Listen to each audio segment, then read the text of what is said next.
시동생 결혼 문제로 시어머니는 남편에게 집 한 채를 사주라고 강요했다.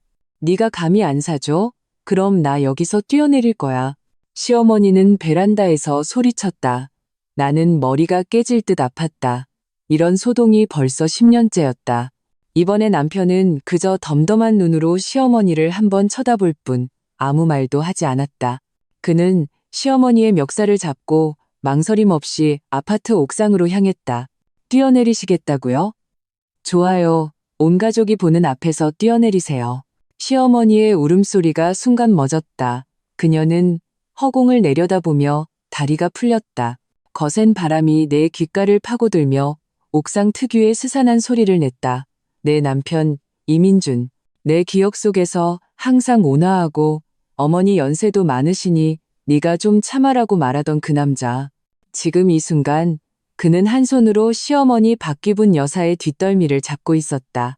그의 손등에는 힘줄이 하나하나 솟아올라 마치 억압된 분노가 터져나오기 직전에 파괴적인 힘을 품은 듯했다. 박 여사의 육중한 몸은 그에게 힘없이 끌려갔고 두 발은 거친 시멘트 바닥에 무력한 흔적을 남겼다. 방금 전 베란다에서 나 여기서 뛰어내릴 거야 라며 휘젓던 그녀의 두 손은 이제 옥상 난간 끝을 필사적으로 붙잡고 있었다. 너무 세게 힘을 준 탓에 손톱은 하얗게 질려 있었다. 거센 바람에 희끗희끗한 머리카락이 흩날리며 극도의 공포로 일그러진 그녀의 얼굴이 드러났다. 입은 크게 벌어졌지만 아무 소리도 내지 못하고 낡은 풀무처럼 헉헉거리는 거친 숨소리만 내뱉었다. 흐릿한 두 눈은 수십 층 아래의 땅바닥을 뚫어져라 쳐다봤다. 그곳의 자동차와 행인들은 개미처럼 작아 보였다. 나는 그 뒤를 따르며 심장이 미친 듯이 뛰었다. 쿵쾅거리는 심장은 갈비뼈를 아프게 찔렀다. 나는 눈앞의 광경에 완전히 얼어붙었다. 이건 너무 미친 짓이었다. 너무 비현실적이었다. 나는 이민준을 10년 동안 알았고 결혼한 지도 10년이 되었다. 그는 언제나 나와 시어머니 사이에서 중재자 역할을 하며 결국에는 항상 나에게 양보를 강요하던 효자였다. 하지만 지금 그는 마치 지옥에서 기어나온 심판관 같았다. 그의 눈빛은 사람의 뼛속까지 얼어붙게 할 만큼 차가웠다.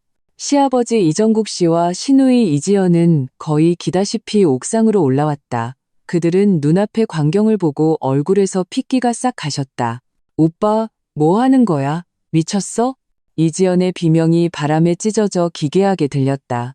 시아버지는 입술을 파르르 떨며 이민준을 가리켰지만 한마디도 하지 못하고 목에서 컥컥하는 소리만 냈다.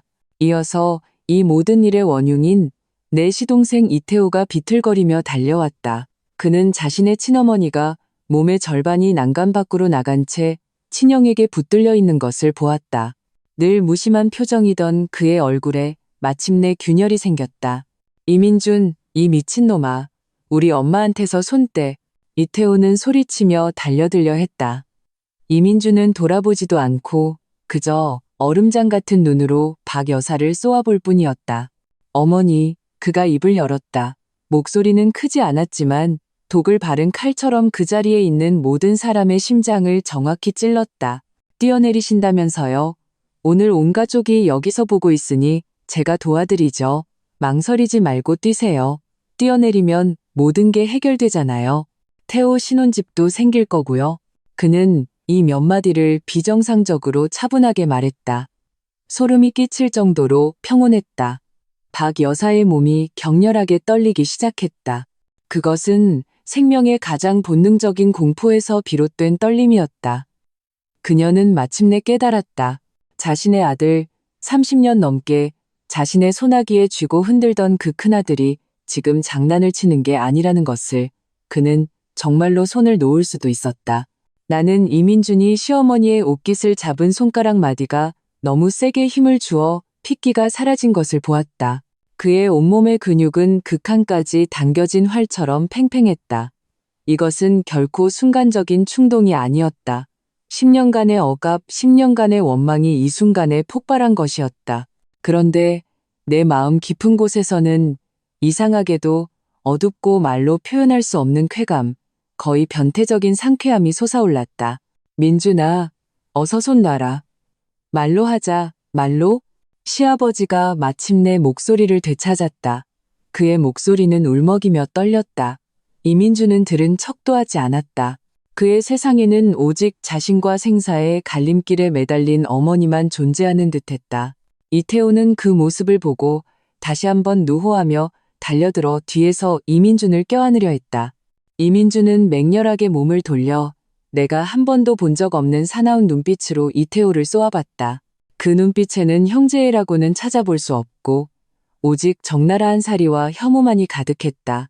저리 꺼져. 이태호는 그 기세에 눌려 두 걸음 물러서다 발을 헛디뎌 넘어질 뻔했다. 그는 겁에 질려 몇 걸음 떨어진 곳에서 안간힘을 쓰며 소리쳤다. 미쳤어? 우리 엄마야, 내 친엄마라고. 외부 사람 하나 때문에 친엄마를 죽이려고 해? 외부 사람? 이민준이 마침내 웃었다. 그 웃음은 우는 것보다 더 보기 흉했다. 어머니가 너 때문에 내 아내를 죽이려 할 때는 왜 아무 말 안 했어? 내 집 때문에 우리 세 식구를 벼랑 끝으로 몰아갈 때는 왜 아무 말 안 했냐고? 이제 와서 나한테 친엄마 타령이야? 바로 그때 인간의 것이라고는 믿기 힘든 처절한 비명이 옥상의 광풍을 갈랐다. 그것은 억지도 울부짖음도 아니었다. 죽음에 임박한 자의 순수한 공포였다.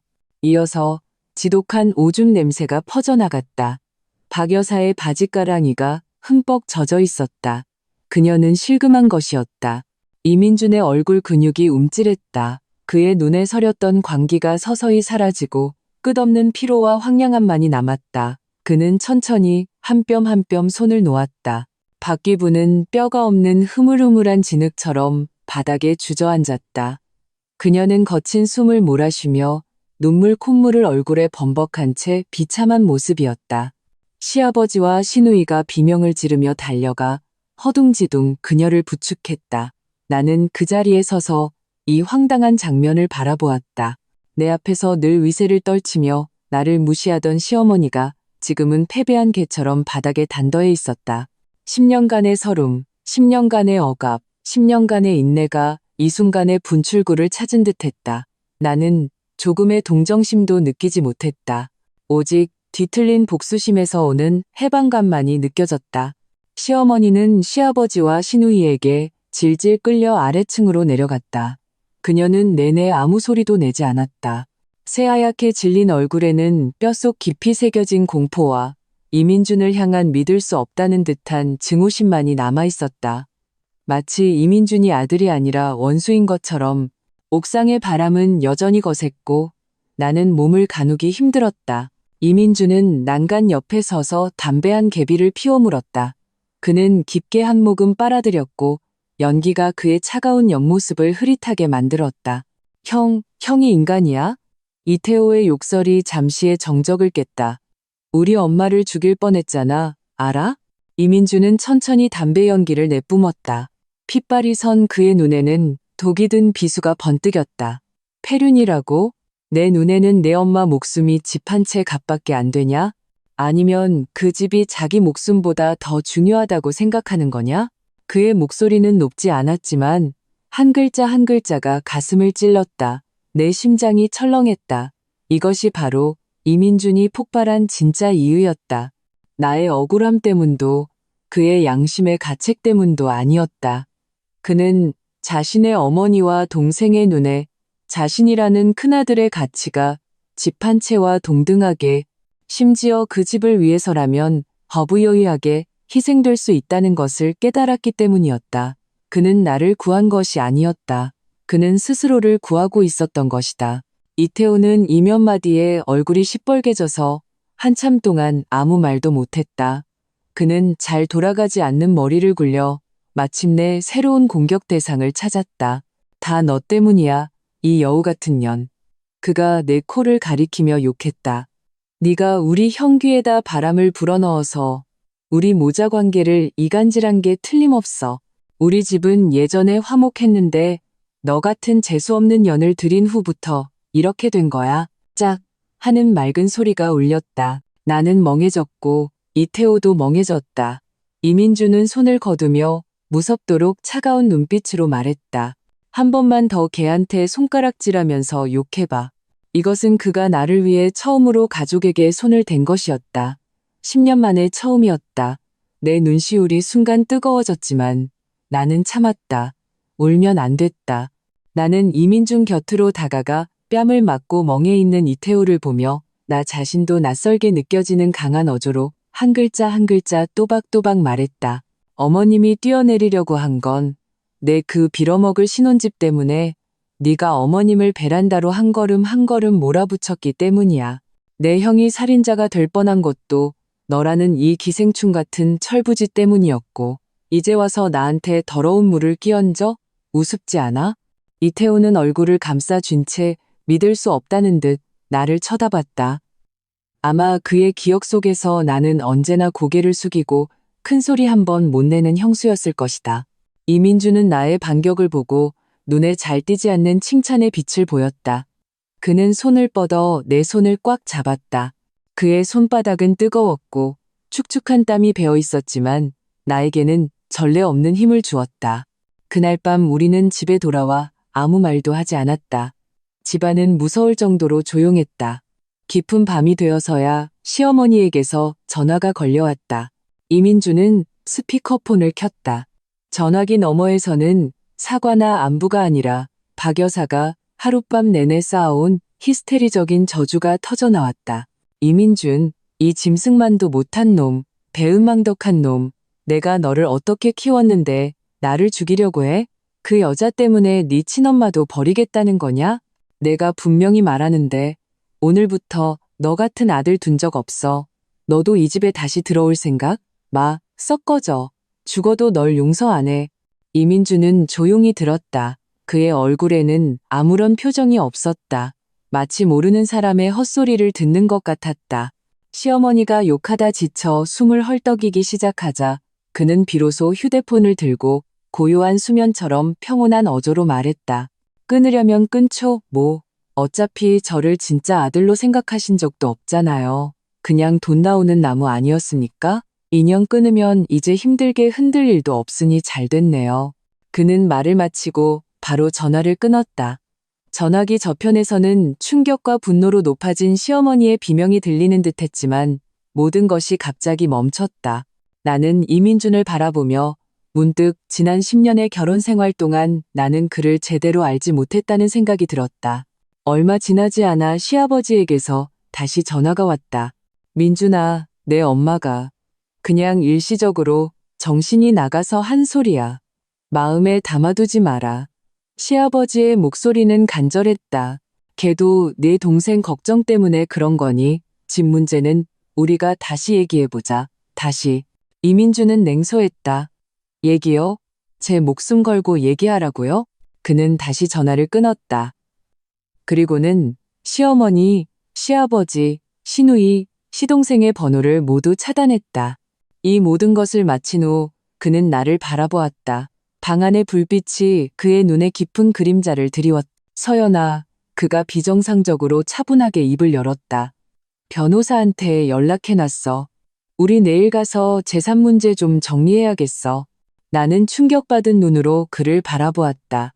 심장이 미친 듯이 뛰었다. 민준 씨, 당신, 지금 뭐 하려는 거예요? 정말로 연을 끊으려는 거예요? 그가 다가와 내 손을 잡았다. 늘 회피하고 도망치던 그의 눈이 지금은 우비젠딩하게 나를 바라보고 있었다. 깨지지 않으면 바로 설 수 없어. 서연아, 나도 이제 지쳤어. 그는 잠시 말을 멈췄다. 목소리에 약간의 떨림이 섞여 있었다. 당신은, 나는 그의 눈에 비친 결의를 보았다. 그의 눈에 비친 지쳐 빠진 내 모습을 보았다. 10년의 인내, 10년의 양보가 무엇을 가져왔는가? 시어머니의 덫은 준칙, 시동생의 당연함, 그리고 남편의 나도 이제 지쳤어라는 한마디. 내 눈물이 마침내 베다들스키 흘러내렸다. 억울해서도 슬퍼서도 아니었다. 마침내 이날이 왔다는 기묘한 해방감 때문이었다. 나는 힘껏 고개를 끄덕였다. 네, 저도 지쳤어요. 결별은 내가 생각했던 것보다 더 빠르고 추하게 다가왔다. 다음 날 아침, 문 밖에서 뼈를 때리는 듯한 문 두드리는 소리가 들렸다. 문 열어. 이민준, 이 짐승 같은 놈, 문 열어. 안에 있는 거 다 알아. 할 짓은 있고 문 열 용기는 없냐? 시어머니 박귀분의 목소리였다. 날카롭고 각박하며 원한으로 가득 차 있었다. 나는 현관문 렌즈로 밖을 내다봤다. 시어머니, 시누이, 시동생 세 사람이 우리 집 문 앞을 막고 있었다. 박귀분의 얼굴은 분노로 돼지간처럼 시뻘개져 있었고 우리 집 현관문을 힘껏 발로 차고 있었다. 복도에는 이미 이웃들이 고개를 내밀고 구경하고 있었다. 어떡하죠? 나는 다급해져 무의식적으로 이민준을 쳐다봤다. 이민준의 얼굴은 침착했다. 그는 문 뒤로 가서 문을 열지 않고 휴대폰의 녹음 기능을 켰다. 그리고 휴대폰을 문에 갖다 댔다. 어머니, 문 계속 차시면 부서져요. 수리비는 어머님 용돈에서 깎을 겁니다. 이민준의 목소리가 문을 통해 차갑게 흘러나왔다. 문 밖에 발길질이 멈췄다. 이어서 박귀분의 천지를 뒤흔드는 울음소리가 터져 나왔다. 세상에 이런 법이 어디 있어. 아들이 불효자야. 친엄마를 죽이려고 해. 내가 힘들게 키운 아들이 며느리였더니 엄마를 잊었어. 여러분, 와서 보세요. 이 집에 배은망덕한 놈이 살아요. 그녀는 복도에서 난동을 부리기 시작했다. 울면서 허벅지를 치며 이민준의 불효를 성토하고 나라는 여우 같은 년이 재앙의 근원이라고 비난했다. 시동생 이태호는 옆에서 부채질했다. 맞아요. 우리 형이 예전엔 얼마나 효자였는데 저 여자한테 홀려서 저렇게 변했어요. 친엄마까지 해치려고 하잖아요. 시누이 이지연은 감정에 호소하기 시작했다. 오빠가 그냥 잠시 정신이 나간 거예요. 스트레스가 너무 심해서요. 제발 저희 엄마 말만 듣지 말아주세요. 한 사람은 소리치고 다른 한 사람은 달래며 환상의 호흡을 자랑했다. 이 수법을 나는 10년 동안 봐왔다. 예전 같았으면 이민준은 매번 그들에게 밀려 문을 열고 사과하고 타협했을 것이다. 하지만 오늘 이민준은 그저 차갑게 듣고만 있었다. 이웃들의 수군거리는 소리가 문틈으로 들려왔다. 저 집 무슨 일이야? 들어보니 고부 갈등인가 봐. 아들이 며느리 때문에 친엄마를 죽이려 한다는데. 에휴, 요즘 젊은 것들이란. 여론의 방향은 순식간에 약자 편으로 기울었다. 나는 화가 나서 온몸이 떨리고 주먹을 꽉 쥐었다. 이민준이 내 손을 토닥이며 진정하라고 신호했다. 그리고 그는 문을 열었다. 문 밖에서 울고불고 난리치던 시어머니는 문이 갑자기 열리자 울음소리를 뚝 그쳤다. 그녀의 얼굴에 더이한 미소가 스쳐 지나갔다. 그녀는 또 이겼다고 생각했다. 이민준은 아무 말도 하지 않고 그저 휴대폰을 들어 재생 버튼을 눌렀다. 끊으려면 끊죠. 뭐 어차피 저를 진짜 아들로 생각하신 적도 없잖아요. 그냥 돈 나오는 나무 아니었습니까? 인연 끊으면 이제 힘들게 흔들 일도 없으니 잘 됐네요. 어제 이민준과 그녀의 통화 녹음이었다. 선명하고 또렷했다. 이어서 시어머니의 히스테리적인 저주와 모자 관계를 끊겠다는 협박이 흘러나왔다. 내가 분명히 말하는데 오늘부터 너 같은 아들 둔 적 없어. 너도 이 집에 다시 들어올 생각 마. 썩 꺼져. 녹음 파일은 조용한 복도에 울려 퍼졌다. 한 글자 한 글자가 따귀처럼 박귀분의 얼굴을 후려쳤다. 이웃들의 얼굴 표정은 동정에서 경악으로 그리고 이내 경멸로 바뀌었다. 박귀분의 얼굴은 붉어졌다가 파래졌다가 하얘지며 다채롭게 변했다. 그녀는 그 순진한 아들이 이런 수를 쓸 줄은 꿈에도 몰랐다. 나는 심호흡을 하고 앞으로 나아가 이민준 옆에 섰다. 나는 주위 이웃들과 얼굴이 창백해진 시댁 식구들을 보며 전례 없이 명확하고 평온한 어조로 입을 열었다. 여기 계신 어르신들, 그리고 이웃 여러분, 저는 이서연, 이민준의 아내입니다. 결혼 10년 동안 저와 민준 씨는 매달 시어머니께 생활비 50만 원을 꼬박꼬박 드렸습니다. 한 푼도 빠뜨린 적 없어요. 매년 명절에는 용돈과 선물을 합쳐 최소 500만 원은 드렸습니다. 3년 전 시댁 리모델링 할 때 저희가 이 500만 원을 보태드렸고 5년 전 시동생 취업 청탁 선물 비용으로 500만 원을 썼습니다. 심지어 작년에 시동생이 연애할 때 여자친구에게 줄 선물 살 돈이 없다고 해서 제가 옷과 가방을 사주기도 했습니다. 내가 한마디 할 때마다 시어머니의 얼굴은 한 겹씩 더 하얘졌고 시동생 이태호의 고개는 점점 더 숙여졌다. 이제 시동생이 결혼하는데 여자 쪽에서 집을 요구합니다. 그러자 시어머니는 저희에게 우리가 사는 유일한 이 집을 동생에게 명예 이전하라고 강요하셨습니다. 저희가 거절하자 죽음으로 협박하셨어요. 어제는 베란다에서 뛰어내리겠다고 하셨죠. 제 남편이 어머님을 옥상으로 끌고 간 건 20층이 넘는 높이가 얼마나 높은지, 목숨이 얼마나 소중한지 보여주기 위해서였습니다. 그런데 결과가 어떻습니까? 오늘 사람들을 이끌고 와서 문을 막고 저희가 불효자라고 자신을 죽이려 한다고 합니다. 나는 잠시 말을 멈추고 충격으로 조용해진 이웃들을 둘러보았다. 여러분께서 판단해 주십시오. 과연 누가 누구를 죽이려 하는 겁니까? 이게 집을 달라는 겁니까? 이건 저희 목숨을 달라는 겁니다. 내 목소리는 크지 않았지만 한 글자 한 글자에 피가 맺혀 있었다. 그것은 10년간 쌓인 억울함과 분노였다. 복도는 쥐 죽은 듯 조용했다. 박귀분의 울음과 선동은 이 차가운 사실들 앞에서 너무나 우습고 초라해 보였다. 이웃들의 시선은 완전히 바뀌었다. 동정은 노골적인 경멸과 비난으로 변했다. 세상에 저런 시어머니가 다 있나? 큰아들을 그냥 현금 인출기로 생각했네. 저 작은 아들도 한심하다. 저 나이 먹고 형수한테 손을 벌려? 저 며느리 정말 대단하다. 10년이나 참았다니. 수군거리는 소리가 비수처럼 시댁 식구들의 심장을 찔렀다. 이태호는 상황이 불리해지자 격분하여 그가 가장 잘하는 난동을 부리기 시작했다. 거짓말 마. 네가 피를 토하며 거짓말하고 있어. 그가 내 코를 가리키며 소리쳤다. 우리 형이 나한테 집 안 사주면 내 인생은 끝장이야. 다 너 같은 독한 년 때문이야. 우리 집이 편할 날이 없는 건 다 너 때문이라고. 나는 분노로 일그러진 그의 얼굴을 보며 마음속에 더 이상 아무런 파문도 잃지 않았다. 나는 그를 차갑게 바라보며 한 글자 한 글자 되갚아 주었다. 살기 힘들다고? 살기 힘들면 죽으면 되잖아? 어제 우리 남편이 내 엄마한테 절차를 시범 보여줬잖아. 뛰어내릴 거면 온 가족이 구경해 줄게.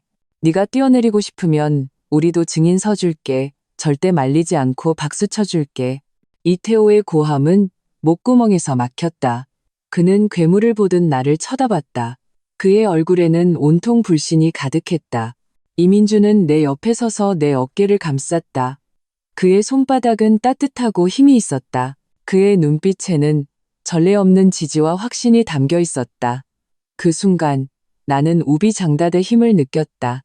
우리는 더 이상 고립된 싸움을 하는 게 아니었다.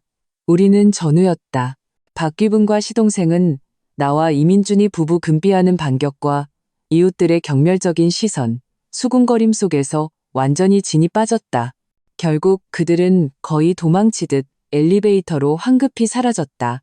나는 그들의 초라한 뒷모습을 보며 내 마음속을 10년 동안 짓누르던 거대한 돌이 마침내 완전히 치워진 것을 느꼈다. 몸이 가벼워진 것 같았다. 문을 닫자 이민준이 나를 꽉 안았다. 서연아, 미안해. 그는 내 목덜미에 얼굴을 묻었다. 그의 목소리는 답답하게 들렸다. 미안해. 너를 이렇게 오랫동안 힘들게 해서 진작 이렇게 하고 싶었어. 하지만 용기가 없었어.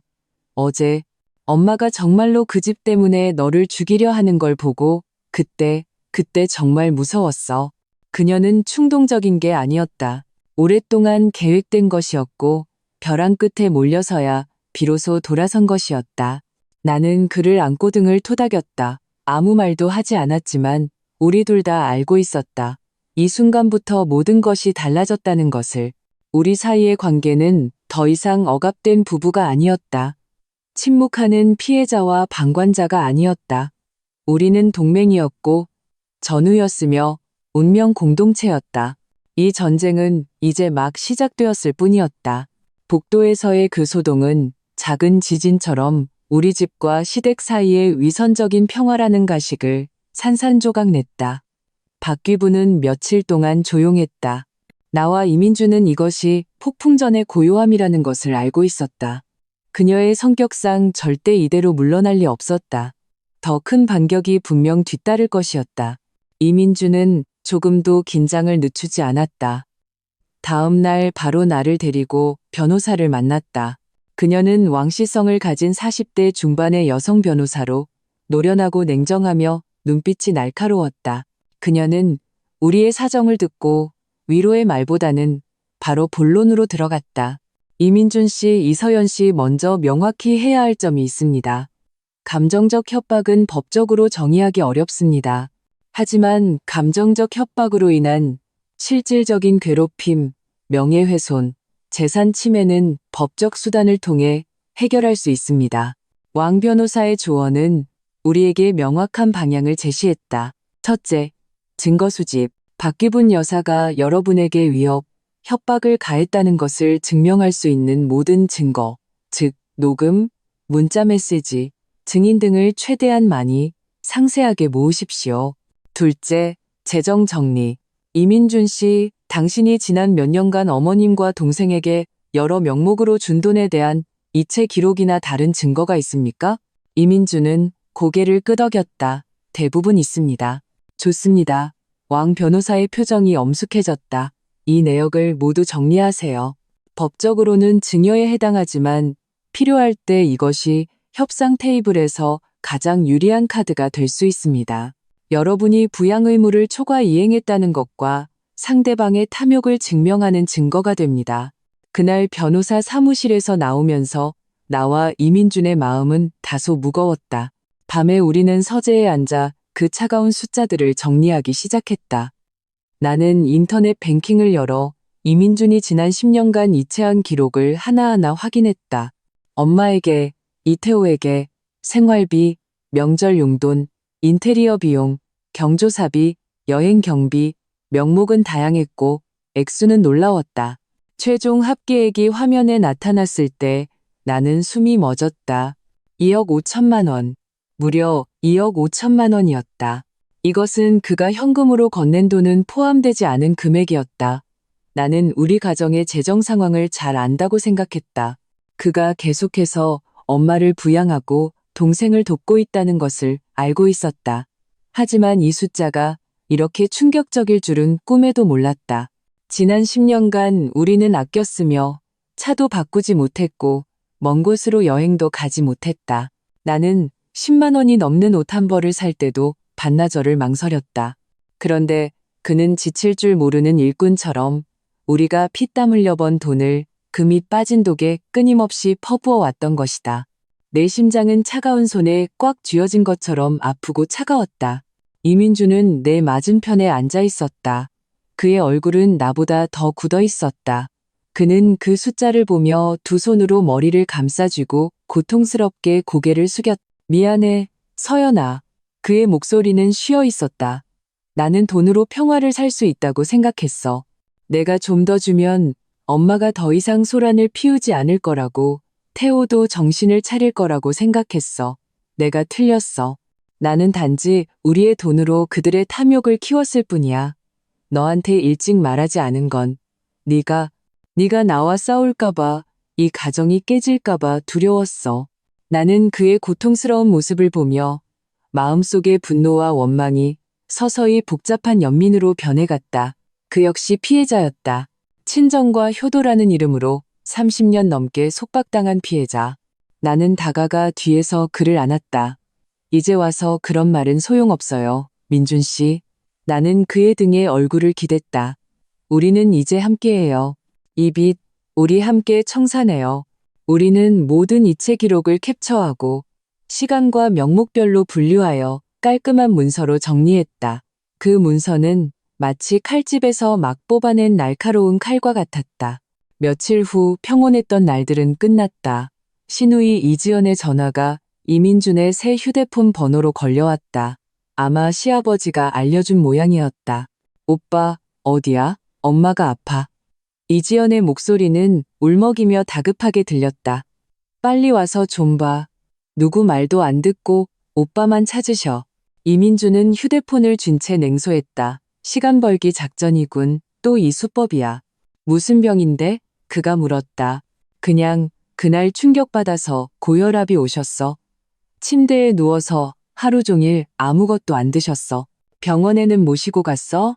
병원에 안 가신대. 죽어도 집에서 죽겠다고. 오빠가 안 오면 안 살겠다고 하셔. 여전히 죽음으로 협박하는 수법이었다. 단지 좀 더 부드러운 방식으로 바뀌었을 뿐. 알았어. 이민준이 덤덤하게 말했다. 그럼 올 거야. 안 올 거야. 오빠? 갈게. 이민준이 말했다. 저녁에 서연이랑 같이 갈게. 전화를 끊자 나는 걱정스럽게 그를 쳐다봤다. 정말 가려고요? 이건 명백한 함정이잖아요. 이민준의 눈에 차가운 빛이 스쳤다. 함정이라도 가야 해. 어떤 연극은 직접 마주하고 끝내야 하니까. 그는 서랍에서 작은 녹음기를 꺼내 주머니에 넣었다. 저녁에 우리는 과일을 좀 사들고 그 숨막히는 집으로 돌아갔다. 문을 열자마자 진한 한약 냄새가 코를 찔렀다. 시어머니 박기부는 쇠약하게 침대에 누워 있었고 얼굴은 누렇게 떠 있었다. 우리를 보자 흐릿한 눈에 금세 눈물이 고였다. 그녀는 몸을 일으키려 애썼지만 시아버지와 시누이가 허둥지둥 말렸다. 민준아, 네가 드디어 엄마를 보러 왔구나. 그녀는 마른 손을 내밀며 떨리는 목소리로 말했다. 이 연기력이라면 아카데미상 감이었다. 이민주는 무표정하게 다가가 과일을 침대 옆 탁자에 놓았다. 아프시다면서요. 왜 병원에 안 가세요? 어머니는 안 가신대. 시누이가 끼어들었다. 돈 아깝다고, 너희들 돈 벌기 힘들다고. 박기부는 이민준의 손을 잡고 눈물을 흘리며 참회하기 시작했다. 민준아, 엄마가 잘못했다. 엄마가 그날 귀신에 씌었었나 봐. 엄마가 그냥 내 동생 결혼 문제 때문에 너무 조급해서 잠시 정신이 나가서 헛소리를 했어. 엄마 원망하지 마라. 엄마한테는 너희 두 아들뿐인데 손바닥이나 손등이나 다 4살 아니겠니?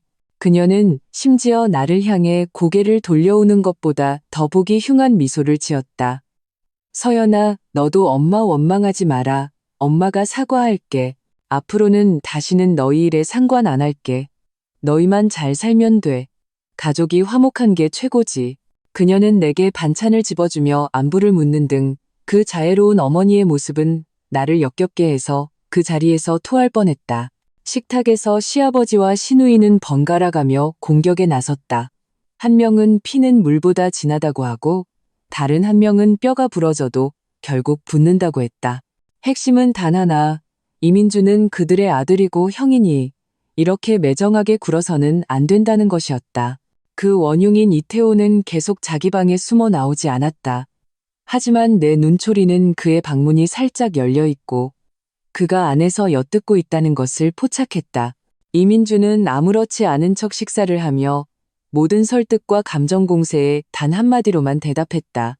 네, 알겠습니다. 요즘 회사가 바빠서 스트레스가 많습니다. 집 문제는 단기간에 해결하기 어렵습니다. 그는 모든 문제를 일이 바쁘다와 돈이 없다로 돌리며 정면 충돌을 피했다. 나는 소화불량에 걸릴 것 같은 식사를 마쳤다. 식사 후 시어머니는 다시 이민준의 손을 잡고 마지막 감정 공세에 나섰다. 민준아, 엄마는 네가 효자라는 거 알아. 엄마가 예전에 욕심에 눈이 멀었었어. 이제 정신 차렸어. 앞으로는 다시는 집 얘기 안 꺼낼게. 엄마 몸이 정말 안 좋아. 그냥 온 가족이 행복하게 지내고 싶어. 다시 들어와서 살면 안 되겠니? 응? 서연이도 데리고 와. 엄마가 맛있는 거 해줄게. 이민주는 자신의 손을 빼고 일어섰다. 아니요. 저희는 거기 사는 게 편해요. 그는 침대에 누워 병색이 완연한 어머니를 바라봤다. 그의 눈에는 조금의 동요도 없었다. 어머니, 몸조리 잘하세요. 저희는 먼저 가보겠습니다. 그는 말을 마치고 나를 이끌어 뒤도 돌아보지 않고 그 집을 나섰다. 건물을 나서자 바깥 공기가 한결 상쾌하게 느껴졌다. 나는 긴 한숨을 내쉬었다. 이대로 끝나지 않을 거예요. 내가 말했다. 알아, 이민준이 말했다. 부드럽게 안 되면 강하게 나오겠지. 그의 예감은 곧 들어맞았다. 시어머니의 음모는 내가 상상했던 것보다 더 악랄하고 신속하게 다가왔다. 며칠 후 회사 동료들이 나를 이상한 눈으로 쳐다보기 시작했다. 탕비실에서는 늘 내 등 뒤에서 수군거리는 소리가 들렸다. 들었어? 이서연 씨 시어머니가 그러는데 걔가 노인 학대한대. 아들 집에 못 오게 막고. 진짜? 안 그렇게 생겼는데 평소엔 되게 온화하잖아. 사람 속은 모르는 거지. 집안 돈도 다 가로채서 시동생 결혼집도 안 사주고 집안을 쑥대밭으로 만들었다던데. 악성 루머는 바이러스처럼 사무실에 빠르게 퍼져나갔다. 그 악의적이고 왜곡된 소문들은 보이지 않는 독침처럼 나를 온몸으로 찔렀다. 나는 해명하려 했지만 아무도 진실에는 관심이 없었다. 그들은 오직 가십거리에만 관심이 있었다. 이민준의 친구들 사이에서도 비슷한 이야기가 돌기 시작했다. 그가 불효자라느니, 아내를 얻고 어머니를 잊었다느니, 여자에게 홀린 현대판 변학도라느니 하는 말들이었다. 시어머니는 심지어 고향의 온갖 친척들을 동원해 나와 이민준에게 번갈아 전화를 걸어 도덕적 폭격을 가했다. 서연아, 사람이라면 양심이 있어야지. 내 시어머니가 얼마나 고생하셨는데. 민준아, 너는 배울 만큼 배운 놈이 어떻게 부모님께 효도하는 도리도 잊었냐. 나는 마침내 깨달았다.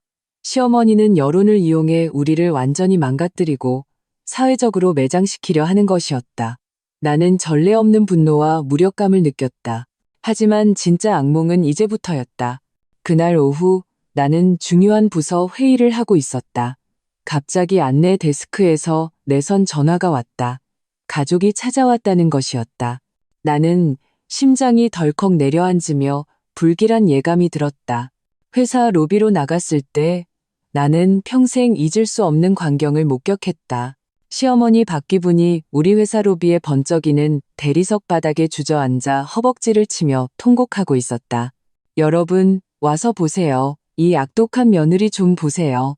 아들을 집에 못 오게 하고 우리 재산까지 가로채려 해요. 자기는 돈을 펑펑 쓰면서 시동생 살길은 막아버렸어요. 나 이제 못 살아. 그녀는 울부짖으며 자신의 머리카락을 닭 둥지처럼 헝클어뜨렸고 옷은 바닥을 뒹굴어 온통 먼지투성이었다. 시동생 이태호는 그녀 옆에 서서 비통한 표정으로 때때로 의로운 척하며 몇 마디씩 덧붙였다. 나의 품행이 단정하지 못하고 사생활이 문란하다고 비방하며 내가 직장을 잃게 만들어 내 앞길을 막으려 했다. 회사 동료들, 방문객들이 삼중사중으로 둘러싸고 나를 향해 손가락질했다. 그 순간 나는 마치 발가벗겨진 채 번화가 광장에 던져진 기분이었다. 수치심, 분노, 굴욕, 모든 감정이 화산처럼 가슴속에서 폭발했다. 나는 온몸이 차갑게 식고 화가 나서 떨고 있었다. 내가 거의 버티지 못할 지경에 이르렀을 때 이민준이 도착했다. 그는 인파를 해치고 내 곁으로 와서 자신의 양복 재킷을 벗어 내 어깨에 덮어주었다. 그리고 나를 품에 꼭 안았다. 걱정 마. 내가 있잖아. 그의 목소리는 크지 않았지만 비정상적으로 단호했다. 그는 시어머니와 다투지도 시동생의 고함에 아랑곳하지도 않았다. 그저 휴대폰을 꺼내 왕 변호사에게 전화를 걸었다. 왕 변호사님, 시작하셔도 됩니다. 20분도 채 되지 않아 왕 변호사는 2명의 보조원과 2명의 제복을 입은 공증인과 함께 회사 로비에 나타났다. 그들의 손에는 전문 촬영 장비도 들려 있었다. 시어머니와 시동생은 이 광경을 보고 울음소리와 욕설이 잦아들었다. 그들의 얼굴에는 의심과 불안이 서려 있었다. 왕 변호사는 시어머니 앞으로 다가가 냉정한 표정으로 말했다. 박기분 여사님, 저는 이서연 씨와 이민준 씨의 대리인 변호사입니다. 지금 제 의뢰인을 대신하여 정식으로 내용 증명을 낭독하겠습니다. 그녀는 서류를 펼쳐 모든 사람 앞에서 의심의 여지가 없는 명확한 어조로 낭독하기 시작했다. 귀하께서 최근 제 의뢰인 이서연 씨에 대해 지속적이고 공개적인 명예훼손, 모욕, 괴롭힘 행위를 하여 이서연 씨의 명예권을 심각하게 침해하고 업무와 생활에 악영향을 미친 점에 대하여 저희는 귀하께 모든 침해 행위를 즉각 중단하고 귀하의 허위 발언에 대해 공개적으로 사과할 것을 정식으로 요구합니다. 그렇지 않을 경우 저희는 민법 및 형법 관련 규정에 따라 정식으로 법원에 소송을 제기하여 귀하의 법적 책임을 묻고 거액의 정신적 손해배상을 청구할 것입니다. 동시에 저희는 귀하의 오늘 행위에 대해 전 과정 녹화 및 증거 수집을 완료했습니다. 시어머니의 난동 부리던 얼굴이 순간 굳어졌다. 그녀는 평생 억지만 부릴 줄 알았지. 이런 상황은 겪어본 적이 없었다. 변호사, 소송, 배상, 이 단어들은 그녀에게는 딴 세상 이야기와 같았다. 그녀는 떨리는 손으로 나를 가리키고 또 왕 변호사를 가리켰다. 입을 몇 번 달싹거렸지만 한마디도 하지 못했다. 이때 이민준이 앞으로 나서 서류 가방에서 다른 서류를 꺼내 시어머니 앞에 내밀었다. 그것은 미리 작성해둔 부양계약서였다. 어머니, 이건 부양계약서입니다. 이민준의 목소리는 감정 하나 없이 차가웠다. 변호사님이 우리 시의 최저 생계 기준과 어머님의 실제 상황에 따라 부양비를 계산했습니다. 매달 50만 원씩 제때 카드에 입금해 드릴 겁니다. 어머님과 아버님이 이 계약서에 서명하시고 앞으로 어떤 형태로든 저와 서연이의 생활을 방해하지 않겠다고 약속하시면 됩니다. 만약 서명하지 않으시면 이민준은 잠시 말을 멈췄다. 그의 눈빛은 칼날처럼 날카로웠다. 그럼 오늘부터 여러분은 저에게서 단 한 푼도 받지 못할 겁니다. 부양비든 병원비든 인정사정 없이 굴겠다는 거냐? 너 지금 천륜을 끊겠다는 거냐? 시어머니가 마침내 정신을 차리고 이민준의 코를 가리키며 소리쳤다. 이민준은 그녀를 평온하게 바라보았다. 저는 그저 법대로 처리하는 것뿐입니다. 어머니, 이건 어머님이 항상 저에게 가르치신 거잖아요. 모든 일은 이치에 맞게 규칙에 따라 해야 한다고요. 시동생 이태호는 부양계약서에 서명해야 매달 50만 원을 받을 수 있다는 말을 듣고 그럼 자기 집은 어떻게 되고 결혼은 어떻게 되냐는 생각에 순간 격분했다. 그는 격분한 황소처럼 이민준에게 소리쳤다. 이민준, 네가 감히 우리 엄마한테 이래? 내가 오늘 너를 가만 안 둬? 그는 주먹을 휘둘렀다. 나는 거의 무의식적으로 이민준 앞을 막아서며 휴대폰을 들어 이태호의 흉악한 얼굴을 향했다. 한 번만 더 건드려봐. 나는 온 힘을 다해 소리쳤다. 바로 경찰에 신고할 거야. 상해죄로 몇 년은 징역 살 수 있어.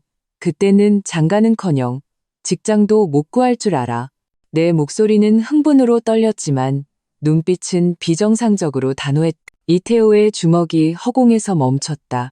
그는 내 휴대폰의 검은 렌즈와 주의 보안 요원, 동료들의 놀란 눈빛을 보았다. 그의 거만한 기세가 마침내 꺾였다. 시어머니는 강하게 나가는 것이 통하지 않자 다시 예전 수법을 썼다. 바닥에 주저앉아 통곡하기 시작했다. 나는 변호사 살 돈도 없어요. 늙은이가 젊은 것들을 어떻게 이겨요? 내가 잘못했어요. 정말 잘못했어요. 제발 나 좀 봐주세요. 그녀는 약한 척하며 마지막 동정을 얻으려 했지만 이번에는 아무도 그녀의 눈물을 믿지 않았다. 이민준의 태도는 비정상적으로 단호했다. 서명하지 않으면 모든 경제적 지원을 끊을 것이며 그가 정리한 10년간의 청구서를 공개하겠다고 했다. 이것이 그의 마지막 방어선이자 나와 우리 가정을 지키는 마지막 보루였다. 변호사, 공증인, 회사 보안 요원들이 지켜보는 가운데 이민준의 감정 없는 압박 속에서 시어머니는 마침내 싸움에서 진 닭처럼 온몸을 떨며 그녀가 전혀 이해하지 못하는 그 부양계약서에 비뚤비뚤하게 자신의 이름을 서명했다. 그 순간 나는 알았다. 이 전쟁에서 우리가 이겼다는 것을. 제1라운드에서 부양계약서의 체결은 보이지 않는 족쇄처럼 날뛰던 시어머니를 잠시 묶어두었다. 그녀는 어쩔 수 없이 내 직장에 대한 괴롭힘을 중단했고 고향 친척들의 안부 전화도 사라졌다. 세상이 조용해졌다. 하지만 우리 모두 알고 있었다. 이것은 표면적인 평온일 뿐 더 깊은 압류가 꿈틀거리고 있다는 것을. 시동생 이태호의 결혼 날짜는 점점 다가오고 있었다. 집이 없으면 이 결혼은 성사될 수 없었다. 여자 측 부모는 이 씨 집안의 천지를 뒤흔드는 소동과 실제 경제적 어려움을 알게 된 후 태도가 극도로 강경해졌다. 결혼 전 전액 현금으로 집을 사서 여자 명의로 하거나 아니면 파혼하고 예물과 지원금의 2배를 반환하라는 것이었다. 시어머니는 뜨거운 냄비 위에 개미처럼 안절부절 못했다. 그녀는 소중한 작은 아들의 평생 대사를 위해 방금 쓴 참외의 가면을 다시 찢어버리고 우리를 찾아왔다. 이번에는 소란을 피우지 않았다. 그녀는 시아버지를 데리고 우리가 전혀 먹지 않는 건강보조 식품을 한아름 들고 우리 집 문 앞에 나타났다. 그녀의 얼굴에는 비굴하고 겸손한 미소가 가득했다. 심지어 나에게도 서연아라는 다정한 호칭을 썼다. 민준아, 서연아, 지난번엔 엄마가 잘못했다. 엄마가 정신이 나갔었어. 문을 열자마자 그녀는 이민준의 손을 잡고 눈물을 쏟아냈다. 엄마가 사과할게. 하지만 태호가, 걔가 결혼을 못하면 안 되잖아. 이대로 파혼하면 걔 인생은 끝장이야. 너희가 좀 도와줘. 응? 엄마가 부탁할게. 엄마가 무릎이라도 꿇을게. 그녀는 말을 마치고 무릎을 꿇으려 했다. 이민주는 재빨리 그녀를 부축했다. 그의 미간이 찌푸려졌다. 시아버지도 옆에서 한숨을 쉬며 등을 구부렸다. 하룻밤 사이에 10년은 늙어 보였다. 민준아, 형제의 정을 봐서라도 내 동생 좀 도와줘라. 우리는 정말 방법이 없어. 그의 흐릿한 눈에는 애원과 무력감이 가득했다. 나는 옆에 서서 가슴이 조마조마했다. 나는 이민준을 너무 잘 알았다. 그는 마음을 굳게 먹었지만 본질적으로 냉혈한은 아니었다. 나는 그가 부모님의 늙고 초라한 모습을 보고 마음이 약해지거나 동요할까봐 두려웠다. 그러면 우리가 지금까지 한 모든 노력이 수포로 돌아갈 것이었다. 그는 오랫동안 침묵했다. 거실에는 벽시계의 째깍거리는 소리만 들렸다. 그 소리 하나하나가 내 심장을 두드리는 것 같았다. 그의 눈빛은 복잡했다. 갈등, 고통, 그리고 지난 10년의 기억들이 그의 머릿속을 스쳐 지나갔을 것이다. 마침내 그는 천천히 고개를 들어 나를 바라보았다. 그 눈빛은 내 의견을 묻고 있었다. 나는 아무 말도 하지 않았다. 그저 다가가 그의 손을 꽉 잡았다. 내 눈빛은 그에게 말했다. 당신이 어떤 결정을 하든 나는 당신을 지지해요. 우리는 하나예요. 이민주는 내 눈빛에서 무언가를 읽은 듯했다. 그는 심호흡을 했다. 그의 눈에 서렸던 갈등과 고통이 서서히 사라지고 그 자리에 거의 잔혹할 정도의 평온함이 자리 잡았다. 그는 다시 기대로 가득 찬 부모님과 그들 뒤에 숨어 눈치를 보는 시동생을 바라보았다. 좋아요. 그가 마침내 입을 열었다. 단 한마디였지만 시어머니와 시동생의 눈이 순간 빛났다. 마치 물에 빠진 사람이 마지막 지푸라기를 잡은 것 같았다. 집 문제는 해결해 줄 수 있어요. 하지만 조건이 하나 있습니다. 무슨 조건인데? 말만 해. 우리가 할 수 있는 거면 다 할게. 시어머니가 다급하게 말했다. 그가 마음을 바꿀까봐 두려워하는 듯했다. 이민주는 잠시 말을 멈췄다. 공기가 순간 멈춘 듯했다. 그는 그들을 바라보며 한 글자 한 글자 이빨 사이로 짜내듯 말했다. 2분 명의로 된 모든 재산을 제 명의로 이전해 주십시오. 지금 살고 계신 그 오래된 집, 2분의 모든 은행 예금, 그리고 2분의 연금 계좌 전부를요. 거실은 순간 죽음과 같은 정적에 휩싸였다. 시어머니, 시아버지, 시동생의 얼굴에 번졌던 기쁨과 희망이 순간 얼어붙고 산산조각 났다. 그들의 얼굴 표정은 마치 가장 믿을 수 없는 괴물을 본 것 같았다. 나도 깜짝 놀랐다. 나는 눈을 크게 뜨고 내가 들은 것을 믿을 수 없었다. 나는 이민준이 제시할 수 있는 수많은 조건을 상상해봤다. 시동생에게 각서를 쓰게 하거나 공개적으로 사과하게 하는 것 등. 하지만 그가 이렇게 뿌리째 뽑아버리는 조건을 제시할 줄은 꿈에도 몰랐다. 이것은 더 이상 단순한 반격이 아니었다. 이것은 그들의 모든 경제적 기반을 완전히 박탈하고 그들이 위세를 부리던 근본을 완전히 와해시키려는 것이었다. 이 가정의 권력 구조를 뿌리부터 완전히 뒤집으려는 것이었다. 이건 너무 잔인했다. 그리고 너무 통쾌했다. 너 뭐라고 했어? 시어머니의 목소리가 떨렸다. 그녀는 자신이 잘못 들었다고 생각했다. 이민주는 무표정하게 다시 한번 반복했다. 목소리는 크지 않았지만 모든 사람의 귀에 선명하게 들렸다. 두 분 빈털터리가 되시라는 말입니다. 물론 그가 덧붙였다. 그의 어조에는 약간의 조롱이 섞여 있었다. 그 대가로 제가 태호 집을 사주고 부양 계약서를 지켜 두 분의 노후를 책임지겠습니다. 두 분의 전 재산과 작은 아들의 미래를 맞바꾸는 거죠? 아주 공평한 거래 아닙니까? 미쳤어. 너 미쳤구나. 시동생 이태호가 가장 먼저 반응했다. 그는 꼬리를 밟힌 고양이처럼 뛰어오르며 이민준의 코를 가리키고 욕설을 퍼부었다. 이민준, 이 자식의 인간이야? 우리 부모님 노후 자금을 뺏으려고 해? 집을 뺏으려고? 너 미친놈 아니야?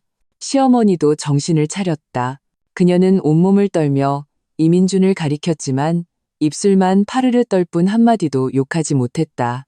단지 눈에 서린 원망이 실체화될 것 같았다. 이민준은 그들을 차갑게 바라보았다.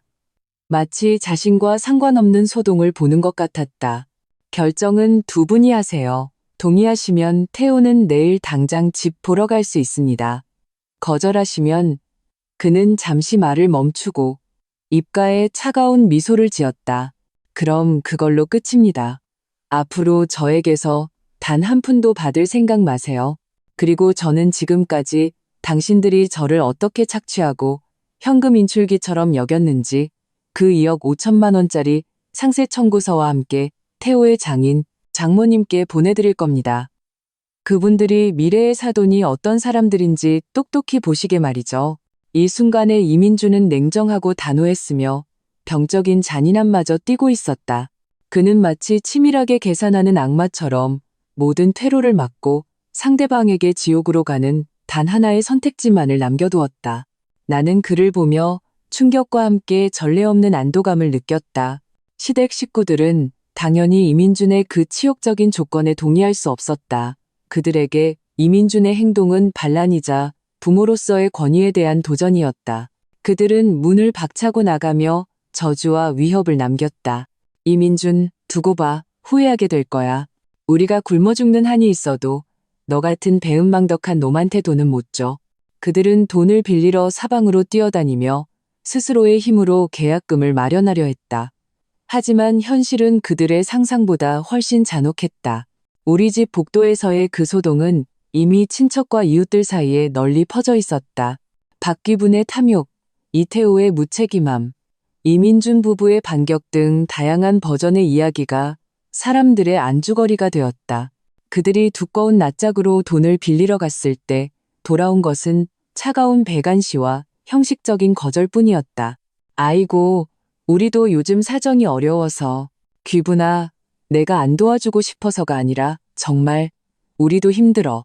태호 결혼이 큰일이긴 한데 우리도 마음뿐이네. 사방에서 거절당한 후 그들은 마침내 깨달았다. 10년 동안 흔들어댔던 이민준이라는 돈 나오는 나무를 제외하고 이 세상에 기댈 사람이 아무도 없다는 것을. 더 치명적인 타격이 뒤따랐다. 이태호의 예비 신부 집에서는 집 소식을 기다리다 지쳐 마침내 인내심을 잃었다. 그들은 중개인을 통해 말을 전했다. 집 없으면 결혼 얘기는 꺼내지도 마세요. 그리고 당장 주었던 예물과 지원금 5천만 원을 반환하라고 요구했다. 그 돈은 이미 시어머니가 이런저런 빚을 갚는 데 써버려서 남아있지 않았다. 궁지에 몰린 시댁 식구들이 다시 찾아왔다. 이번에 그들의 눈에는 간청이 아닌 죽기 살기로 덤비는 광기만이 서려 있었다. 이민준, 너 정말 우리 가족 다 죽는 꼴을 봐야겠어?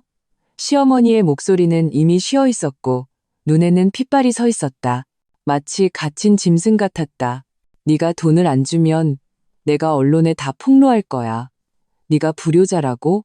부모를 학대했다고? 너를 사회적으로 매장시켜버릴 거야. 내 회사에도 찾아가서 소란 피워서 직장도 잃게 만들 거야. 그때도 네가 그렇게 뻣뻣하게 구나보자. 이 마지막 히스테리적인 위협에 이민주는 그저 서재에서 무언가를 꺼내왔다. 두꺼운 서류 파일이었다. 그는 파일을 찻상 위에 세게 내려놓았다. 둔탁한 소리가 울렸다. 어머니, 저를 폭로하시겠다고요? 그의 얼굴에 냉소가 번졌다. 그 웃음에는 조롱과 경멸이 가득했다. 좋아요, 마음대로 하세요. 그는 파일을 열어 내용물을 한 장 한 장 책상 위에 펼쳐놓았다. 은행 이체 기록 캡처, 모바일 메신저 송금 내역 캡처, 시동생에게 사준 옷, 휴대폰, 컴퓨터 영수증, 시댁 리모델링 계약서와 지불 증명서, 심지어 10년 전 그가 갓 취직했을 때 매달 집에 보내던 50만 원짜리 우체국 송금 영수증까지 모든 것이 완벽하게 보관되어 있었다. 10년에 걸친 모든 지출을 기록한 소름 끼치도록 상세한 청구서였다. 청구서 마지막 장에는 굵은 빨간색 글씨로 그 충격적인 총액이 인쇄되어 있었다. 2억 245만 원. 어머니가 저를 폭로하시면 저도 어머니를 폭로하겠습니다. 이민준의 목소리는 평온했지만 세상을 파괴할 듯한 힘이 담겨 있었다. 이 자료들을 전부 인터넷에 올릴 겁니다. 전 국민이 보게 할 겁니다. 당신이라는 자애로운 어머니가 어떻게 큰아들을 10년 동안 피주머니처럼 빨아먹었는지, 그리고 제가 빨린 그 피로 어떻게 30살이 넘도록 일도 안 하고 부모에게 기생하는 철부지를 키워냈는지, 그때 가서 과연 누가 사회적으로 매장될지 한번 봅시다.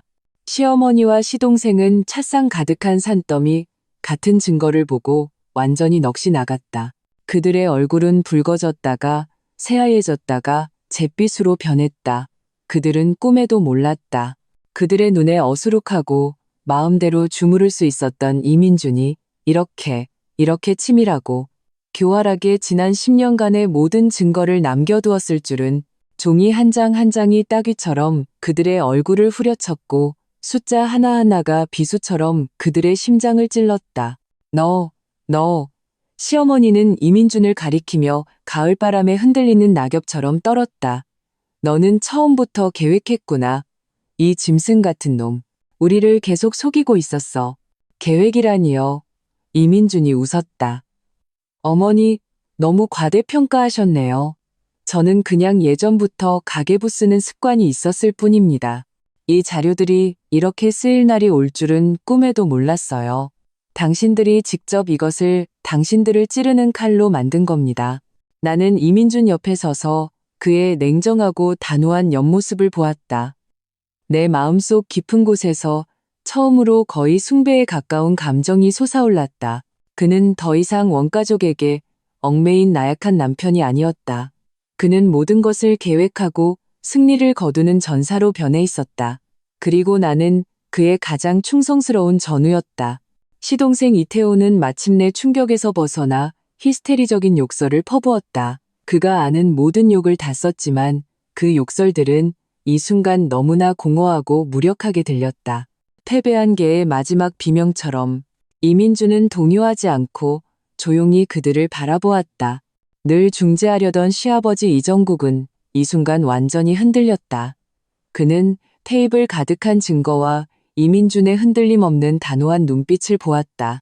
그는 이번에 정말로 이 큰아들을 벼랑 끝으로 몰았고 그의 가장 잔인한 면을 끄집어냈다는 것을 알았다. 게임은 끝났다. 교착 상태. 죽음과 같은 교착 상태였다.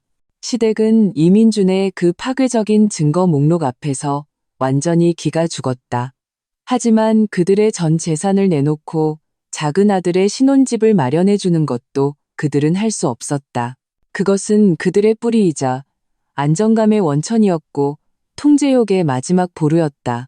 결국 시동생 이태호의 결혼은 끝없는 다툼 속에서 완전히 무산되었다.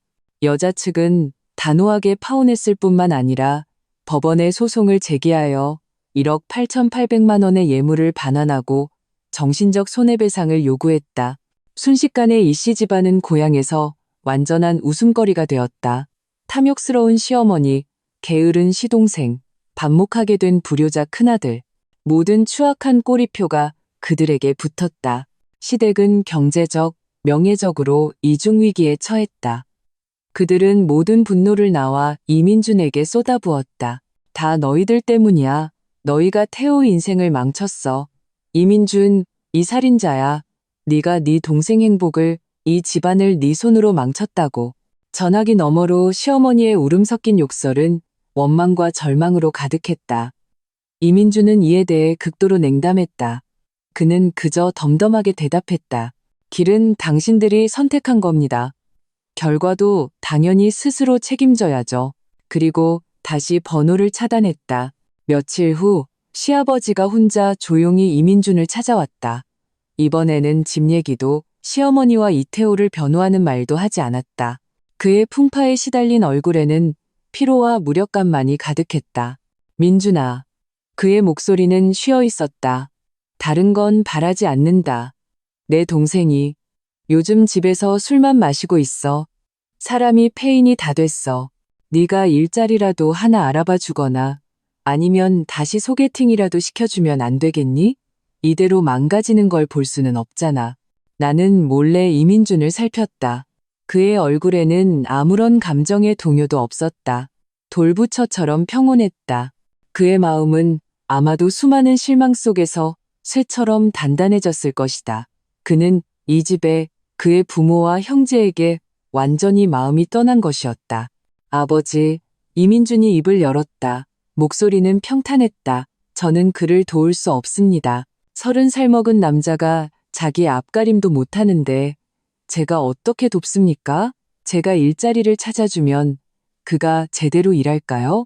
제가 소개팅을 시켜주면 집도 차도 직업도 없고 성격까지 문제 있는 철부지를 어떤 여자가 좋아하겠습니까? 예전에는 제가 도울 수 있다고 생각했습니다. 하지만 이제는 깨달았습니다. 저는 그를 돕는 게 아니라 해치고 있었던 겁니다. 그리고 저 자신도 해치고 있었고요. 시아버지는 온몸을 떨며 입술을 달싹였지만 말을 잇지 못했다. 단, 이민주는 그를 바라보았다. 눈에는 조금의 온기도 없었다. 그와 당신들이 제가 전에 제안했던 그 조건을 진심으로 받아들이고 당신들의 모든 의존과 요행을 포기하지 않는 한 어떤 얘기도 하지 않겠습니다. 시아버지는 긴 한숨을 내쉬었다. 구부정한 등이 더 구부러졌다. 그는 알았다. 이민주는 가장 극단적인 방법으로 이 가정의 질서를 재편하기로 마음먹었다는 것을. 복종하거나 파멸하거나 세 번째 길은 없었다. 아마 시아버지의 말이 효과가 있었는지 아니면 현실의 압박이 너무 컸는지 며칠 후 시어머니와 시동생이 다시 우리 집 문 앞에 나타났다. 이번에 그들의 얼굴에는 광기와 원망이 아닌 삶에 짓눌린 무감각과 구걸만이 남아있었다. 민준아, 우리 생각 다 했어. 시어머니의 목소리는 오랫동안 물을 마시지 않은 것처럼 메말라 있었다. 내 조건에 동의할게. 이민주는 그들을 보며 여전히 강경한 태도를 보였다. 제 조건은 한 글자도 바꾸지 않을 겁니다. 시동생 이태호의 몸이 세차게 떨렸다. 그는 고개를 들었다. 늘 경멸과 오만으로 가득했던 그의 눈은 지금은 핏발과 눈물로 가득했다. 형, 꼭 이렇게까지 해야 해? 그는 무력한 아이처럼 울었다. 형이 돈을 다 가져가면 나는 앞으로 어떻게 살아? 친구들 앞에서 어떻게 고개를 들어? 나는 자존심도 없어. 차라리 죽을래. 우리 부모님 노후 자금을 형한테 다 줄 바에는. 그는 이것이 자신에 대한 가장 큰 모욕이자 자존심에 대한 가장 철저한 짓밟음이라고 생각했다. 이민주는 그를 보며 눈에 잘 띄지 않는 슬픔이 스쳐 지나갔다. 하지만 입 밖으로 나온 말은 여전히 얼음처럼 차가웠다. 그럼 죽어. 그가 덤덤하게 말했다. 어차피 어머니도 한번 시범을 보이셨으니 너도 옥상에 올라가서 체험해봐. 하지만 기억해. 이건 내 자신의 선택이야. 저승 가서도 내가 기회를 안 줬다고 원망하지 마. 한마디에 이태호의 모든 울음과 서름이 목구멍에서 막혔다. 그는 악마를 보듯 자신의 친형을 바라보았다. 온몸이 채를 치듯 떨렸다. 그는 마침내 깨달았다. 위협은 이 남자에게 더 이상 아무런 효과가 없다는 것을. 이태호는 이민준의 그럼 죽어라는 말에 완전히 자극받았다. 그는 분노한 야수처럼 소리치며 집을 뛰쳐나갔다. 입으로는 내가 당장 죽어줄게 라고 외쳤다. 그는 가출이라는 방법으로 어릴 때처럼 형의 걱정과 타협을 얻어낼 수 있다고 생각했다. 시어머니와 시아버지는 안절부절 못하며 울면서 이민준에게 전화했다. 태호가 없어졌어. 정말 무슨 생각이라도 하면 어떡해. 이민준의 반응은 비정상적으로 평온했다. 그는 그저 관할 파출소에 가서 실종 신고를 했다. 자신의 동생, 완전한 민사행위 능력을 가진 성인이 가정 불화로 가출했다고 상황을 설명했다. 그리고는 휴대폰을 끄고 나를 데리고 오랫동안 보고 싶었던 영화를 보러 갔다. 이틀 후 이태호는 초라한 모습으로 스스로 돌아왔다. 돈도 없고 받아주는 친구도 없었다. 밖에 작은 여관에서 하룻밤 자고 쫓겨났다. 그는 인력시장을 하루 종일 돌아다녔지만 게임 외에는 아무것도 할 줄 아는 게 없다는 것을 깨달았다. 그는 처음으로 돈 없고 자존심 없고 사회 현실에 짓밟히는 맛을 보았다. 그가 지친 몸을 이끌고 집에 돌아왔을 때 본 것은 초췌한 부모님과 여전히 여유롭게 TV를 보고 있는 형과 형수였다. 아무도 그의 실종으로 혼란에 빠지지 않았다. 이 집은 그가 없어도 잘 돌아가고 있었다. 그 순간 이태호의 세계는 완전히 무너졌다. 시어머니는 넋이 나간 채 완전히 무너진 작은 아들과 여전히 쇠처럼 단호한 큰아들을 번갈아 보았다. 그녀는 마침내 깨달았다. 모든 것을 되돌릴 수 없다는 것을. 그녀의 모든 수단, 모든 계략은 10년에 걸친 이 줄다리기에서 모두 소진되었다. 그녀는 졌다. 완벽하게 졌다. 그녀는 울면서 나와 이민준을 찾아왔다. 이번에는 억지도 연기도 아니었다. 마음속 깊은 곳에서 우러나오는 절망적인 붕괴였다. 민준아, 엄마가 잘못했다. 엄마가 정말 잘못했어. 엄마가 내 조건에 동의할게. 뭐든지 다 동의할게. 돈 다 가져가. 집도 너 가져. 제발, 제발 내 동생한테 살 길만 열어줘. 사람답게 살 수 있게만 해줘. 그녀는 바닥에 무릎을 꿇고 이민준의 다리를 붙잡고 숨이 넘어갈 듯 울었다. 나는 순식간에 10년은 늙어버린 시어머니를, 그녀의 희끗희끗한 머리카락과 눈물 자국 가득한 주름을 보며 만감이 교차했다. 우리 모두의 기력을 소진시킨 이 전쟁이 마침내 이렇게 처참하고 극적인 방식으로 마침표를 찍으려 하고 있었다. 이민준은 즉시 그녀를 일으키지 않았다. 그는 그저 높은 곳에서 그녀를 내려다보았다. 그의 눈에는 끝없는 피로가 서려 있었다. 진작 이렇게 하셨어야죠. 왜 이제 와서? 그가 말했다. 다음 날 이민준은 시아버지와 시어머니를 데리고 공증사무소에 갔다. 왕 변호사의 입회하에 그들은 일련의 복잡한 서류에 서명했다. 재산증여 계약서, 연금계좌 대리관리 계약서, 가정재산관리 계약서, 하얀 종이 위에 검은 글씨, 붉은 인주, 시댁 명의의 수억 원짜리 낡은 아파트, 그들의 계좌에 있는 모든 예금, 그리고 앞으로 매달 입금될 연금의 모든 소유권과 지배권이 전부 이민준의 명의로 이전되었다. 계약서에는 이민준이 두 분의 부양, 의료 등 모든 비용을 전적으로 책임지지만 그들의 모든 재산은 그가 통합관리하며 매달 필요한 만큼의 고정된 생활비를 지급한다고 명시되어 있었다.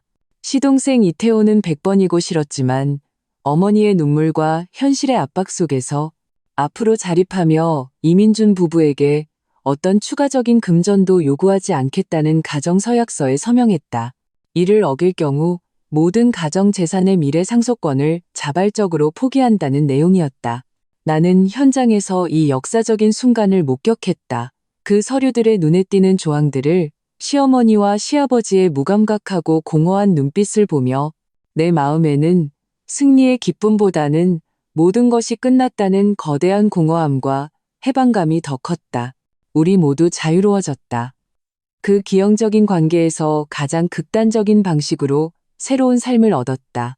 이 모든 것을 마친 후 이민준은 넋이 나간 가족들을 보며 평온하게 말했다. 제가 이렇게 하는 건 당신들의 돈을 뺏기 위해서가 아닙니다. 당신들의 노후에 대한 최소한의 보장을 위해서, 그리고 이태호가 자기 인생에 책임을 지는 법을 배우게 하기 위해서입니다. 이때부터 이 집의 권력 중심은 완전히 이동했다. 시어머니는 우리에게 조심스럽게, 심지어 비굴하게 대했다. 시동생도 기둥을 잃은 듯 종일 말이 없었다. 나는 새로운 질서가 고통스러운 방식으로 서서히 세워지고 있다는 것을 알았다. 새로운 삶이 기묘한 평온 속에서 시작되었다. 이민주는 약속을 어기지 않았다. 그는 시부모님의 은행카드에 매달 부양계약서에 명시된 것보다 더 많은 생활비를 입금했다.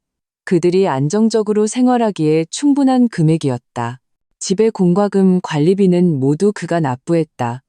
시어머니가 아프면 즉시 병원에 연락하고 입원을 주선하고 최고의 간병인을 고용했다. 그는 행동으로 증명했다. 그가 박탈한 것은 그들의 권리이지 생존이 아니라는 것을. 시동생 이태호에게 이민주는 더욱 냉정했다. 그는 인맥을 동원해 이태호에게 편한 일자리를 찾아주지 않았다. 대신 채용 사이트를 통해 물류센터 분류작업원 이력서를 제출했다. 일은 매우 힘들었다. 3교대 근무에 매일 개처럼 피곤했다. 이태호는 처음에는 힘들다고 불평하며 그만두겠다고 난리였다. 이민주는 단 한마디만 했다. 내 통장 잔고는 이달 말까지만 버틸 수 있을 거야. 다음 달 생활비는 네가 벌어. 이태호는 며칠 동안 난리를 쳤지만 아무도 신경 쓰지 않았다. 배가 고파 꼬르륵 소리가 날 때쯤 그는 얌전히 다시 출근했다. 그는 땀의 맛이 무엇인지, 돈이 얼마나 소중한지 알기 시작했다. 시어머니는 힘들게 일하는 아들을 보며 안쓰러워 눈물을 흘렸고 몰래 돈을 쥐어주려 했다. 이민주는 이 사실을 알고 시어머니의 한 달 용돈을 끊어버렸다. 그는 말했다. 어머니, 계속 그를 응석바디로 키우셔도 됩니다.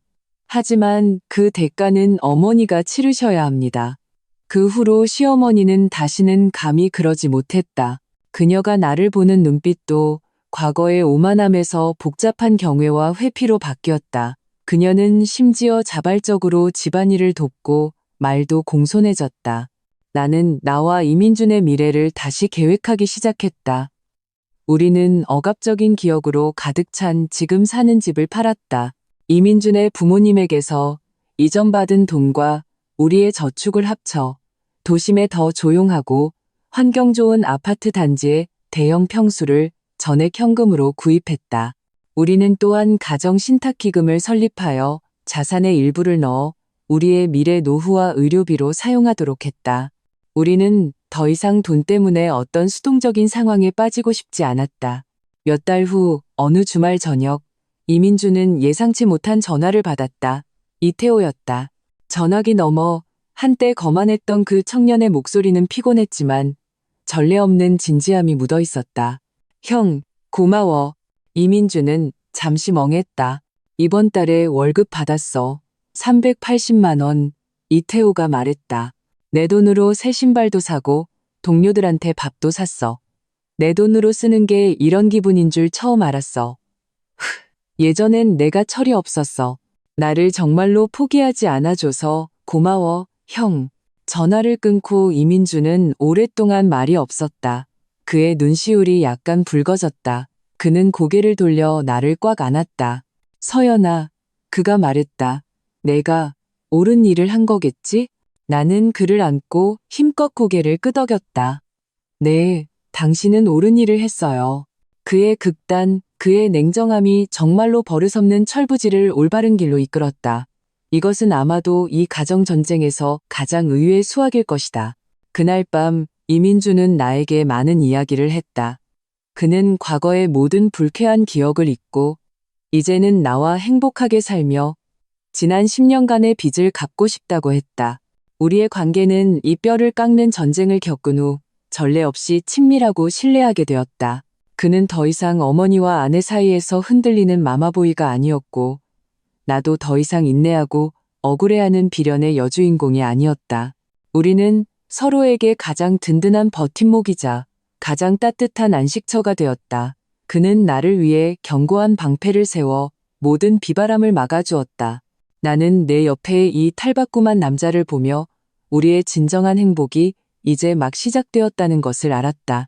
시간은 최고의 치료제이며 가장 깊은 변화를 증명하기도 한다. 몇 년 후 우리의 삶은 이미 안정기에 접어들어 평온하고 행복했다. 어느 주말 우리는 이태호에게서 전화를 받았다. 그의 새 집으로 저녁 식사에 초대한다는 것이었다. 그렇다. 그의 새집. 지난 몇 년간 물류회사에서 분류 작업원으로 시작해 팀장, 지역 책임자까지 오르며 그는 스스로의 힘으로 집에서 멀지 않은 교회에 작은 방 2개짜리 아파트를 대출받아 샀다. 그날 그는 활짝 웃는 한 아가씨와 함께 문 앞에서 우리를 맞았다. 그 아가씨는 그의 동료이자 약혼녀였다. 식탁에서 이태호는 우리에게 술을 따라 주었다. 그는 술잔을 들고 일어섰다. 형수님. 그의 얼굴은 흥분으로 약간 붉어졌다. 이 술은 꼭 제가 드려야 합니다. 만약 그때 형과 형수님의 냉정함이 없었다면 오늘의 저도 없었을 겁니다. 두 분 덕분에 남자는 스스로 일어서야 사람답게 살 수 있다는 것을 알았습니다. 그는 말을 마치고 단숨에 술을 마셨다. 나는 그를 보았다. 더 이상 예전에 그 뺀질거리고 거만했던 무례한 청년이 아니었다. 그의 피부는 검게 탔고 손도 거칠어졌지만 눈에는 자신감과 책임감이 가득했다. 시어머니도 변했다. 세월이 그녀의 날카로움과 교활함을 깎아내고 삶에 길들여진 온순함과 자애로움만이 남았다. 그녀는 더 이상 우리에게 어떤 요구도 하지 않고 그저 묵묵히 미래의 며느리를 도와 음식을 장만하며 만족스러운 미소를 짓고 있었다. 가족 모임이 끝날 무렵 시어머니가 갑자기 일어나 내 앞으로 걸어왔다. 모든 사람이 놀란 눈으로 보는 가운데 그녀는 나를 향해 깊이 허리를 숙였다. 서연아. 그녀는 고개를 들었다. 눈에는 눈물이 고여 있었다. 예전엔 엄마가 너한테 정말 미안했다. 엄마가 욕심 많고 어리석어서 너를 그렇게 오랫동안 힘들게 했어. 엄마가 사과할게. 그녀의 눈에는 더 이상 과거의 계산과 원망이 없었다. 오직 깊은 죄책감과 후련함만이 남아 있었다. 나는 이 늙고 진심 어린 노인을 보며 10수년간 쌓인 원망과 증오가 이 순간 갑자기 눈 녹듯 사라지는 것을 느꼈다. 나는 괜찮다고 말하지 않았다. 그 상처들은 실제로 존재했기 때문이다. 나는 그저 그녀를 평온하게 바라보며 고개를 끄덕였다. 다 지나간 일이에요. 이민준이 다가와 내 손을 잡았다. 그도 안도의 한숨을 내쉬었다. 그는 자신의 최종 목표가 달성되었다는 것을 알았다. 그는 이 집을 파괴한 것이 아니라 극단적인 방식으로 구원한 것이었다. 길을 잃은 동생을 구하고 어머니에게는 더 이상 소란 피우지 않고 편안한 노후를 보낼 수 있게 해주었다. 시동생의 결혼식은 간소하게 치러졌지만 모든 비용은 그가 직접 부담했다. 결혼식에서 그의 얼굴에 번진 자신감과 만족스러운 미소는 자신의 땀과 노력으로 얻은 것이었기에 어떤 화려한 치장보다 더 감동적이었다. 나는 그들을 보며 문득 옥상에서 뛰어내려라고 말했던 그 이민준이 비록 수단은 극단적이었지만 마치 최고의 외과의사처럼 가장 빠르고 잔인한 칼로 이 가정의 골마 터진 종양을 도려냈다는 생각이 들었다. 과정은 고통스러웠지만 그 대가로 모든 사람이 불 속에서 다시 태어났다. 우리 모두 각자의 올바른 위치를 찾았다. 나와 이민준의 생활은 여전히 달콤했다. 우리는 더 많은 시간과 에너지를 우리 자신의 가정을 꾸리는 데 쏟았다. 과거 10년의 그림자는 마침내 완전히 사라졌다. 길고 억압적인 악몽에서 깨어난 것처럼 창밖은 햇살이 밝았고 삶은 마침내 제 모습을 되찾았다. 고요하고 자유로우며 통제감으로 가득했다. 시댁의 끝없는 요구와 감정적 속박이 사라지자 나와 이민주는 우리만의 시간과 돈을 갖게 되었다. 우리는 지난 10년간 미뤄왔던 모든 숙제를 하기 시작했다. 우리는 제주도에 가서 한라산을 보았고 강원도에 가서 동해의 푸른 바다를 느꼈다. 함께 스쿠버 다이빙을 배우고 콘서트에 갔다.